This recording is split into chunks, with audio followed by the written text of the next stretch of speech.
All right, welcome, welcome, welcome. So glad that you're here, and this is going to be an incredible conversation because, again, if you have followed me for any length of time, you know that there are some things that I have been through that supports me in becoming the person that I am today, and the reason I do what I do, like this is what motivates me more than anything else, is that I am not ever going to ask somebody that I haven't gone through or that I'm not willing to go through, right? So a lot of things that drive me to step into a whole other level of potential within myself is really looking at who I am and what I get to be and how do I transition through the things that keep me playing small, right? So I want to ask every single one of you, right? What is a story that you've had happen in the past that you wish you hadn't happened, right? Now, the reason I'm asking this, again, write this down, is because it's really impacting your ability to step into your greatness. Because see, however we hold our past experiences,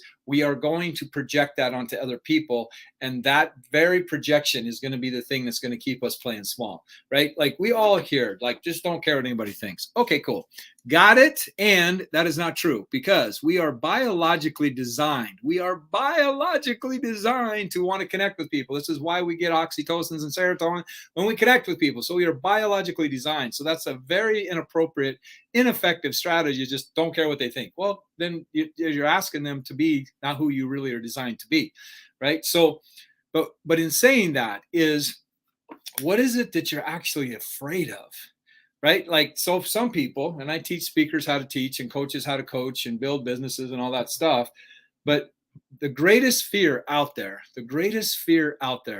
next to being burned alive, the biggest fear out there next to being burned alive. Now, see if anybody knows what it is. What is the biggest fear out there next to being burned alive? Like being burned alive, oh, mama, that sounds pretty painful, and I'm not really signing up for that. I'm not really like that sounds right. I've been burnt, and I've had some serious burns in my life, and to be burned alive just does not sound fun, right?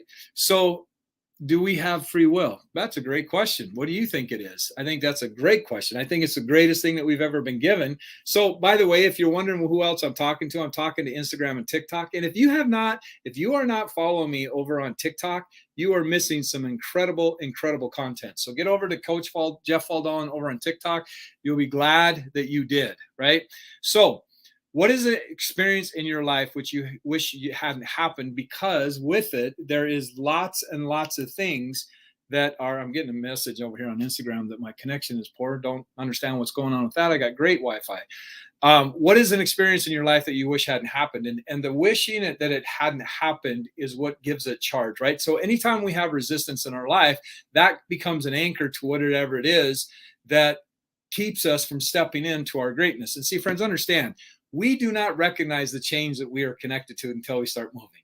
We do not recognize the chains that we are connected to until we start moving. Okay, so can I get some likes on that? Like that's super, super important. And different chains have different likes or likes, different lengths depending on where they were attached to where we were at. Wish I had a more efficient brain, and that's because I don't feel my brain is efficient. Well, I would ask you, what makes you think that your brain isn't efficient? Right? Our brain is so dynamic, it is so powerful. And so it's really important for us. This is super important, friends, what I'm about to share with you. How we characterize anything is how we have to hold it, right? And how you talk about yourself is you have to be consistent and hold yourself the same way that you characterize yourself, right? So case in point, we've all been indoctrinated with this. How old are you?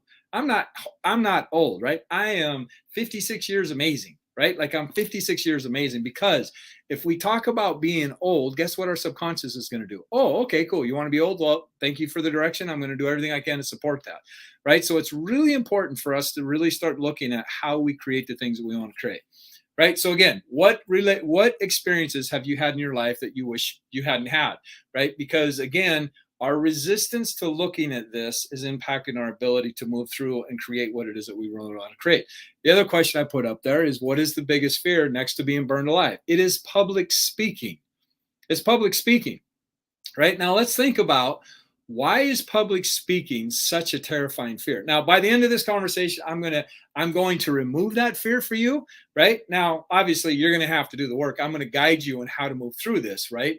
But what I want you to understand is the fear is not what you think it is, right? And so understanding, and this is why I love what's happening with social media right now. Now we're getting more into short reel content, and so we have to speak more concise, more direct, more effective, more clear, right? And do this AIDA thing, which is a whole other conversation that I'll talk to you about later, right? But understanding that your greatest story is some of the most emotional experiences you've ever had. Okay, case in point. When I was in second grade, I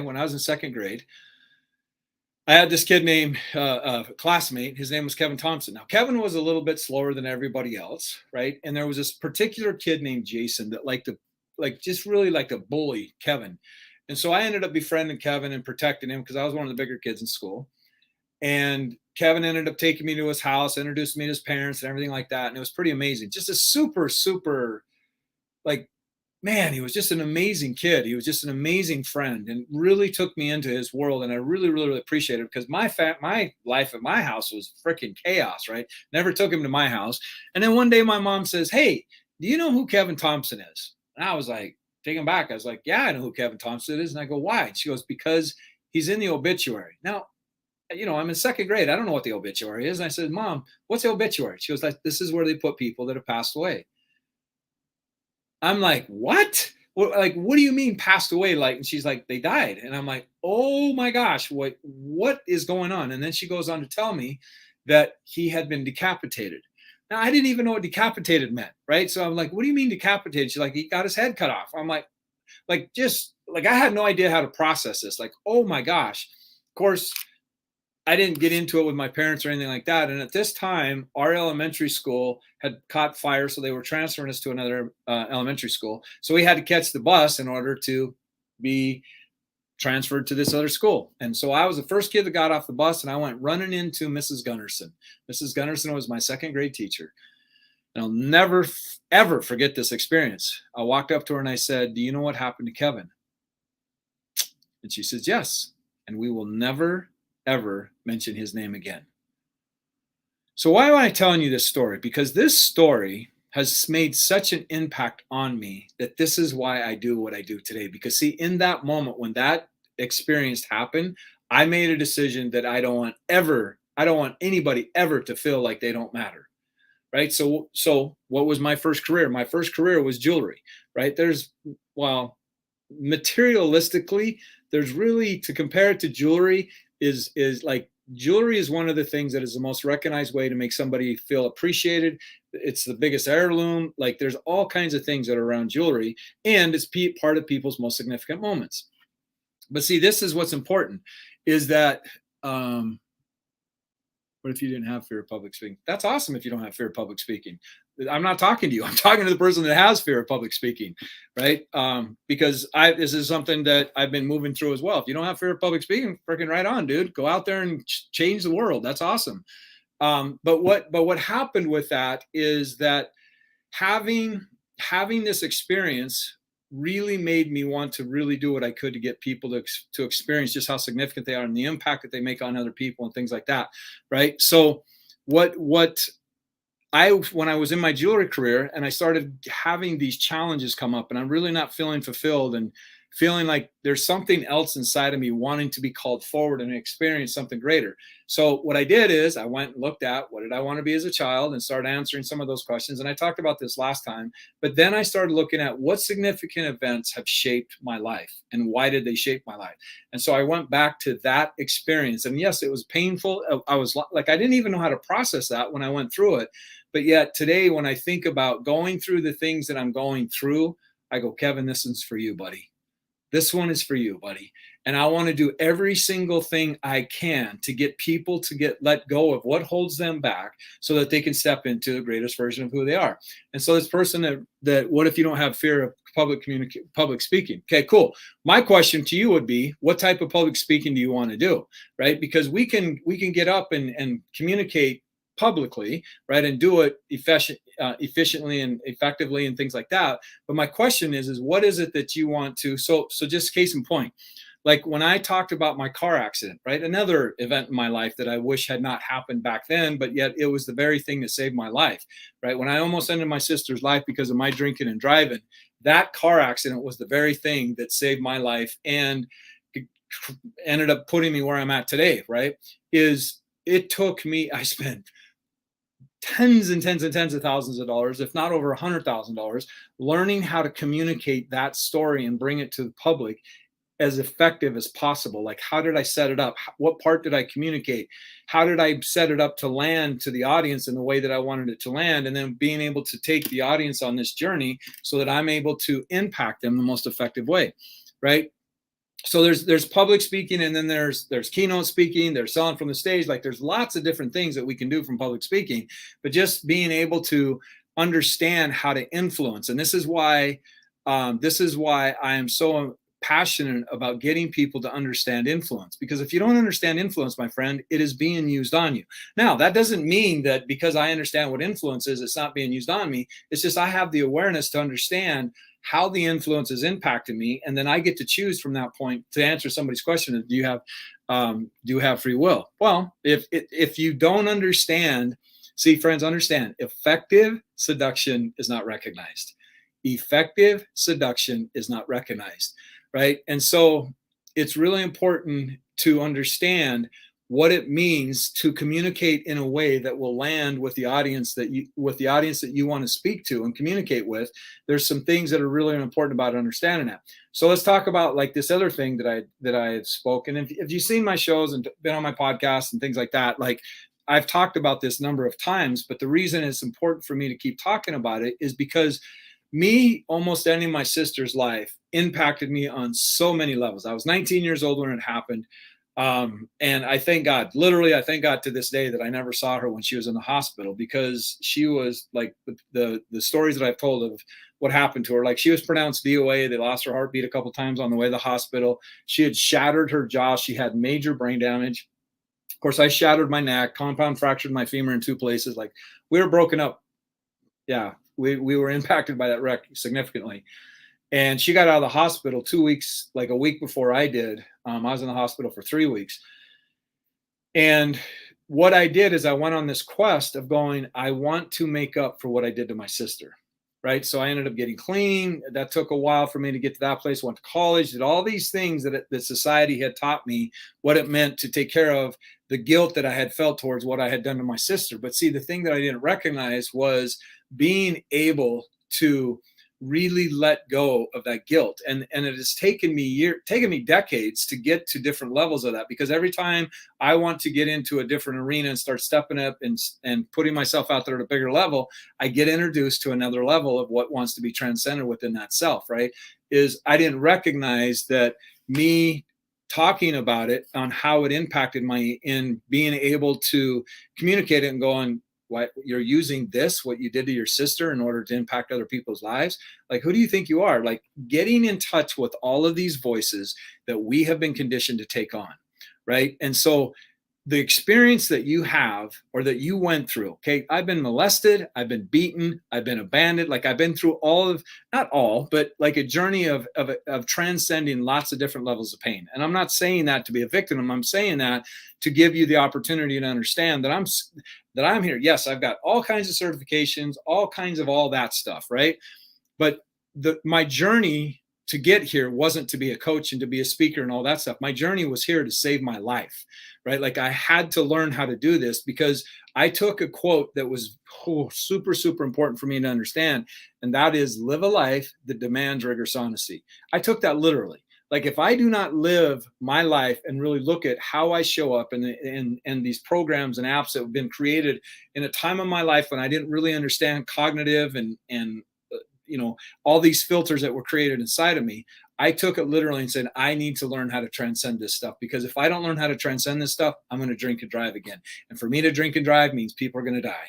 But like, I had gone in the ditch, I don't know how many times, well over 100 miles an hour. Like, I had guardian angels looking over me. Like, holy crap, that is so, so, so important, right? So looking at the relationship you have with the experiences that have happened in the past, right? And understand, see, and being a hypnotherapist, this is one of the things that are really important. For us to release trauma, we have to have an empathetic witness to release it, right? And so this is one of the things that I love doing with my clients, is getting them to understand that you are the person that you've always been looking for, right? That doesn't mean that we don't get connected with other people and things like that. Obviously, we are designed to connect with other people, right? But understanding that you are the one that gets to rewrite the narrative, because 75% of what we know in our entire life, 75% of what we know in our entire life was by the age of 5, right? So what does that mean? Like, where do our beliefs come from, right? Like, where do our beliefs come from? Super important question. Like, we have all these things running our lives and we never think about, how did I create this, right? Like, another thing I like to talk about is apps, right? And I'm actually going to put this up there because I'm going to be doing the ROI Accelerator Challenge. I'm pushed it back to the end of September. There's very specific reasons why. Is because I want to bring, like, when I do this challenge at the end of September, it's actually the last weekend in September going into October. I'm really going to bring it. And there were some things that I wasn't happy with in how I'd set it up. So I pushed it back until the end of that. And then I'm doing a show in Malaysia here in a couple of weeks as well. But really what I want you to understand is, where does a belief come from, right? 75% of what we know in our entire life was by the age of 5. So what does that mean? It means a belief comes from authority, intensity, and repetition. Authority, intensity, and repetition. Okay. So that means that 75% of what you know was authored. Look at the word authority, means author in the front part of it, was authored by somebody else. What you believe is possible, what you believe about money, what you believe about relationship, friendship, all these other things were authored by somebody else, right? Like teachers, right? Like, I remember very clearly one day having a conversation with a teacher, me going home to my dad and saying, well, this is what teacher said. My dad says, I don't care what the teacher says. That doesn't make it right just because the teacher says it. And we are going through some of the most incredible, what do I say, transformational levels of thresholds that we're going through right now. And I go into this big time in the ROI Accelerator Challenge. Friends, understand, it's not people that fight, it's levels of understanding that fight. It's not people that fight, it's levels of understanding that fight, right? And so, and until you understand that, like, your parents grew up with a certain level of understanding, they educated you, but you went to an educational system that was much different than what they went through. The whole collective community is much different than what they went to, right? And we are advancing collectively and consciously at such a greater level than what they did back then, right? So understanding that, and when each level is created, it's resisting the level before it. And we're not talking linear, we're talking about bandwidth of awareness of what is possible for people, right?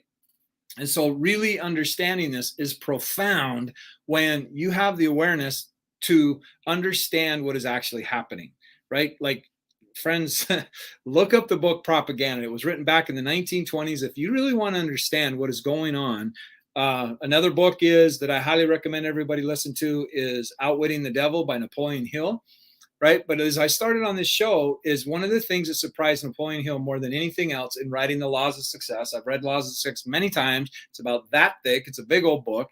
He said the thing that surprised him more than anything, I would write this down, my friends, the thing that surprised him more than anything else is people's inability to get honest about their inadequacies. Right? Because we live in a culture that if you talk about your inadequacies, you are annihilated, right? By people that don't know how to get honest with their inadequacies, right? So that's what I'm saying is the greatest story that you have in yourself is the one that you created this narrative around. And because you created that narrative around it, that's how you have to hold it. So what do I mean by holding it? It means that, so I'll give you a case in point, okay? What I mean by that is I had an experience where I was doing a group experiential therapy, right? So like when I work with my clients, I'm also a trainer, I'm also a coach, hypnotherapist, timeline therapy, all that stuff. And I'm not saying any of that impress you, but I use different modalities for different things. But I'm also a trainer. So what that means is I'm looking for how do people show up in different experiences within their life, right? Because then I get to see, like, this is how they show up, and this is how I get to support them in moving through where it is that they're at so that they can create what it is that they really want to desire, right? So I'm in this training, and the person that was leading it said something that I did not like. I was not happy about it. And so the next day I went, I got to clear this, but I'm going up against 4 people that are master linguists. This person was a lawyer. right? Lawyers are masterful at linguistics. They create the narrative that supports their client. Just understand that. Most politicians are lawyers, just FYI, right? They are masters at creating what they call sleight of mouth, right? Because sleight of hand is magic, right? Like a sleight of mouth is they'll get you to work, look over here and create the thing back here, right? That's sleight of mouth. So anyway, I'm going into this training, and I go, I'm going up against 4 people that are very good at linguistics. And I went, you know what? If you go into this carrying that kind of space, you are going to create it, because we have to hold it how we characterize it. So I switched the switch on me, and I went, I'm going into this to clear rather than me going up against 4 people that are linguistic masters. I said, I'm going to clear, and ended up changing the entire dynamics of everybody that experienced in that session. And it ended up creating a massive breakthrough. Because see, it's important to understand, like, if you say, how many of you have issues with confrontation, right? Like confrontation, you just have this visceral response that comes up inside of you. Now, I'm not talking to the people that don't, right? It's understanding, hey, everyone, I appreciate you being here. Thank you so much. What's important to understand is if you say you have a hard time with confrontation, guess what? You are going to take that energy into that conversation. But if you go, I want to clear space with this person because I don't want to keep hanging on to what I'm hanging on to, and I want to be authentic and transparent with this relationship, because friends, live in your truth and the results are going to be what they're supposed to be. Live in your truth and the results are going to be what they are supposed to be, right? So when you go and have a clearing conversation with somebody, you are saying, I respect myself enough so that I'm not going to carry this, and I respect you enough so that we get to work through whatever it is that we get to work through that's causing this breakdown in our lives. Because otherwise, you're going to carry that energy and the relationship is going to start going in different directions, and you are not being authentic. Right. But see, we have I don't want to bother them. I don't want to hurt their feelings. And you start justifying why not doing it. And you're not recognizing that you are causing yourself the own suffering. Entrepreneurs do this magnificently, right? Like they will not have conversations with their employees because how the world shows up around entrepreneurs, right? And so they carry this and carry it and carry it, and then somebody else does something, and because they've carried so much, they go into breakdown, and blammo, this is passive aggressive, my friend. So it's super important, instead of confrontation, looking at, I'm clearing, right? And the reason this is important, anytime you're changing and growing, like I've talked about, maybe one of these days I'll do that. I'll come on here and do my laws of change, because it's so powerful to understand it. Just join the ROI Accelerator Challenge and you'll get this at an entirely different level. It's only $1. Like, I would encourage you to get the VIP for $47, because at the $47, you're also going to get what I've been working on, and that is the Law of Success training that I've done. It's profound, right? So it's really awesome, and I'd encourage you to do that. But in this, I'm going to show you, like, the R is for remember, like really remembering, reattaching yourself to who you were before you were conditioned to play at the level that has caused you all this opportunity, right? The O is for optimizing your internal programming so that you are literally creating the life that you want rather than living by default. What I mean by that is you created apps and programs at a level where you thought you had to do it, but see, understanding, it's not what to believe, friends, it's how to believe. Right. And because what's happening is we are not going to be able to thrive and forgive and all these other things that we want to do with the apps that we created and the programs that we created when we were in an environment where we experienced humiliation and all these different things. Right. Excuse me. Then the I is influence, right? Like, I've decided, and I've had lots and lots of feedback. Like, there's a course that I'm going to create one of these days called The Ultimate Influencer, which is all about learning how to communicate with yourselves and being able to stand powerfully with other people. That is why I decided to do the ROI Accelerator Challenge, because I want to take that and really start educating people on how to influence in a profound way. Understand, friends, 93% of communication is unconscious. 93% of communication is unconscious, right? And so if you understand that, you can understand why people show up the way they show up. Like, you can say something to somebody like, wow, I don't know how that happened. That is not what I intended. and then going, they're interpreting it however they're interpreting it, and then how are you going to react to that? Like when we're having a conversation with somebody, understand there's 8, well actually I came up with there's actually 12 conversations that are going on, but there are literally 8 conversations that are going on plus what your body's communicating, right? Like that's what's going on when you're having a conversation with somebody. So you having the awareness of being able to navigate through this is mission critical. Everything in your life, everything in your life is a result of you communicating effectively, right? And yeah, so being able to have conversations that are clear and concise, because see, if we're not communicating with clarity, our wounds are going to interpret the confusion, right? And this is what causes the breakdowns within a relationship, right? It's not sex and money and things like that that break down relationships. It is lack of clear communication, which is also coming from what you truly value, right? Oh, thank you. I appreciate you buying my book and sharing that. I appreciate that. And I'd recommend everybody that. Like that's my life's work. Like, yeah. I've earned the right to talk about that book just by everything that I've gone through. So I really encourage you, if you're ready to take your life to the next level, then by all means, go join the ROIacceleratorchallenge.com.